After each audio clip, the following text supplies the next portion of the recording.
We've certainly been talking a lot of Leafs lately, but here's a question. Are we going to see a bidding war for the provincial rivals Ottawa Senators? Well, actor Ryan Reynolds is part of one potential bid led by real estate magnate Christopher Bratty. And this week we're learning of rapper Snoop Dogg joining a bid led by Los Angeles-based producer Neko Sparks. This will be the first black-led ownership group in the NHL. Now, May 15th is reportedly the deadline for bids. So for more on this, we're joined by brand strategist Tony Chapman. This is shaping up to be much more interesting, Tony, than I think any of us thought the sort of bidding for the Ottawa Senators would be. You've got Ryan Reynolds and Snoop Dogg, two enormous names. What do each of them bring to this? Well, I think from Gary Bettman's point of view, he's certainly going to favor Ryan Reynolds because Reynolds has proven his ability to take advantage of social media and his celebrity to draw attention. Look what he did with Wrexham, a Tier 4 soccer club out of Wales, bought it for $2.5 million.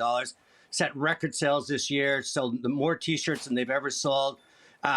Sponsorship with TikTok grew their followers, 500,000 followers in 3 months alone. So he knows how to leverage. These celebrities no longer want to sing for their supper. They want to use their popularity and leverage it and get these big deals. And that's what he's doing.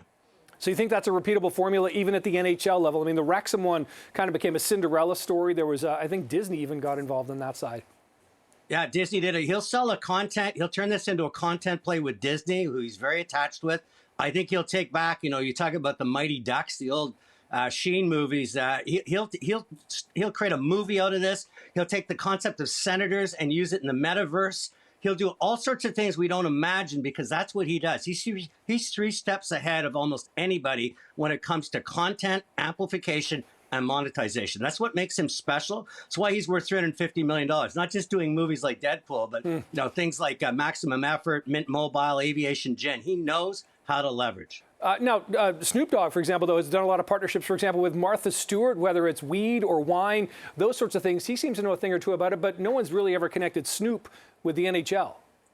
No, I mean, this is a play. Everybody's looking at hockey because it's the last bastion for live eyeballs. People realize it's an undervalued asset in a world where we've been printing trillions of dollars. So I got to believe with Snoop Dogg, he's just looking this as an opportunity. Reynolds is a Canadian. He grew up with hockey. To me, there's no comparison in terms of the value they'll bring to the NHL. You watch, Reynolds will be sitting beside Bettman in a Stanley Cup game, and that's Bettman's signal who he wants to win the bin. That's interesting. That's quite a prediction there, Tony, for sure. And it's interesting to see, like you said, that the NHL is kind of the last bastion because I think it was Tom Brady just a couple of weeks ago talking about investing in, was it a women's professional hockey team? There's sort of all kinds of celebrities or even former retired athletes who are seeing the opportunities here in really becoming owners of sports teams rather than playing. Yeah, and this used to be always about ego. Now it is really about parlaying my followers. I'm a celebrity. And I've got hundreds of millions of people following me. So if I attach myself to a brand, I can dramatically increase its monetization. That's why you're seeing athletes and celebrities, influencers getting involved saying, I no longer want a fee for my effort. I actually want equity for my effort. And it's changing the rules of commerce and capitalism as we speak. What about Ottawa as a market for hockey, Tony? It's kind of an interesting, almost outlier in the league in terms of size of it, scope of it, corporate headquarters, that sort of thing. Yeah, I mean, the key is you can't think of Ottawa as your market anymore. You got to think of social media as a business without boundaries. So what Reynolds is going to look at is how can I create the Senators to be the in team? How can I get people buying my sweaters all over the world? How can I get the whole concept of what I could do with Senators in the metaverse and getting people interested? The fans in the seat, that's Canadian dollars. The players cost you US dollars. It doesn't make sense. Where it makes sense is when Reynolds can say, what else can I do to get it outside of the Ottawa region, outside of Canada, even globally, attach my name to it, and then watch the cash come pouring in. So that really could lift the entire league, judging by what you're saying there, Tony. If Ryan Reynolds gets his hands on an NHL team, that could really boost the league in general.